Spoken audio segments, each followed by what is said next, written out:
One of the hardest and most unexpected parts of being in a healthy relationship after a toxic one is learning to stop waiting for the other shoe to drop. Because when all you've ever had is love bombing and lies and manipulation, it is so hard to understand and accept that someone would genuinely want to do nice things for you out of the kindness of their heart. When they do nice things for you, it's almost like you're afraid to let yourself enjoy it. You don't want to let yourself love it or get used to it because all you've ever known is that it stops after a couple weeks. Or all there's ever been is ulterior motives. They did something nice because they were trying to hide something and cover up their guilty conscience. They did something nice with the expectation of something nice done for them in return. They do something nice and then wait for the moment to hold it over your head later. And if you're trying to love someone who's been through something like this, the biggest piece of advice that I can give you is to stay consistent.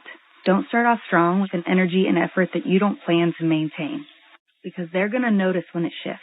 And please don't let their questioning or hesitation make you stop, because that's the worst thing you can do. Stay steady, stay consistent, and one day they will accept that the other shoe isn't going to drop. This is exactly why I always say that many women should go to therapy. Brothers, when you start dating a woman and see that the relationship is getting serious, after a few months, ask her how her previous relationship ended. If she tells you that her ex was a Chad, that he put her on an emotional roller coaster, and that he was the worst man ever, but she never went to therapy, that woman is a red flag. Now, if she says it was a mutual decision, that they simply didn't understand each other, and that they didn't end up hating one another, that could be a good sign. Women who come out of very toxic relationships usually look for someone to take out all the damage they've been through. Trust me, you don't want to be the one paying for someone else's mistakes, especially if the Chad who drove her crazy was the man she truly loved.